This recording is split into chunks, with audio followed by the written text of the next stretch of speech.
start the stopwatch. Okay, we've got 4-minute time limit today because we keep running over, so we keep running to film. If I have to do this one more time, Charlotte's going to punch me in the face. So no more than 4 minutes. We've already wasted 6 seconds, so better get going. Okay, all right, so fats, that's why we're here. We're going to talk about fats. Welcome to week 2. Week 2, welcome.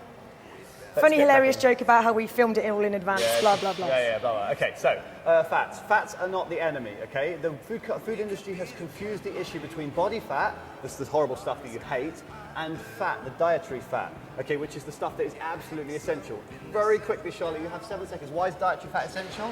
You do need fat in your diet because lots of processes in your body, nerve transmission, the central nervous system is made up, almost half of it is fat, your brain and your central nervous system. Yeah. Certain vitamins in the body require fat as well to work.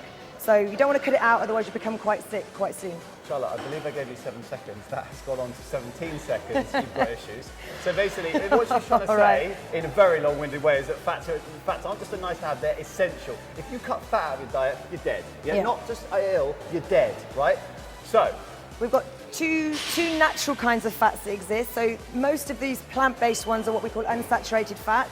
So things like olive oil, nuts and seeds, avocado provides some fats and oils as well. Those are the ones that are considered better for you. Good fats. Those ones are fine to have in your diet. There's also fat, which is called saturated fat, which is mostly found in animal products, so meat and dairy, things like that.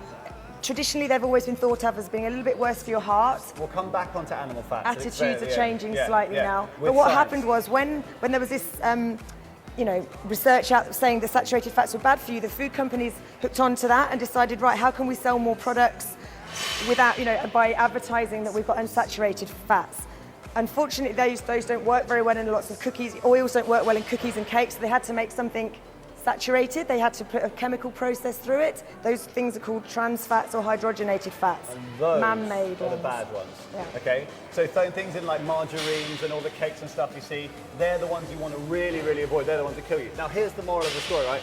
If nature does it, like animal fats or vegetable fats, it's pretty much guaranteed that you can eat it and you're going to be fine and you should eat it to stay healthy. If man makes it, right, in any capacity whatsoever, he fucks it up, okay? Which is why you should stay away from all man-made fats, okay? The reason why I said we'll come back to animal fats very quickly is briefly because evidence is changing towards animal fats. Yeah. Animal fat, animal proteins used to be the big devil. That's why he always says no saturated fats. But evidence is coming out now that they're not necessarily the things that cause heart disease. It's actually much more fat that you're eating, lots of bad calories and things like sugar, particularly sugar that's causing the heart disease. Yeah. So that's a different video. So basically, moral of the story, fats are not bad, fats are good, okay, but eat the right sort of fats if you can. And stay away avoid from the trans bad sort of fats or hydrogenated. One thing before we go, and I've got 10 seconds to say it, is that low fat doesn't mean healthy, okay? Low fat means take a high fat product, which is essentially, and that's what the taste is coming from, take the taste out, cram and it, then dump other stuff in. Sweeteners, sugars, preservatives. Okay, so anything in the health food section that says low fat, look at it as something you should be avoiding, okay? Yeah. All right, so we're going to do a press up to batter today. We've got 50 seconds to explain it, Charles. We did the press up demonstration in one of the videos last week,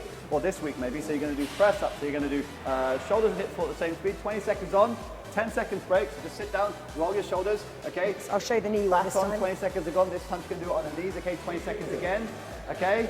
And that's it. You're going to take a 10-second break. You're going to do that 8 times. 20 seconds on, 10 seconds off, 8 times is 4 minutes. 4 minutes. That's it. All we want to see you focus on is basically shoulders and hips falling at the same speed, a full range of motion, work hard for the 20 seconds, take the breaks, be strict on the times, and see what you can do.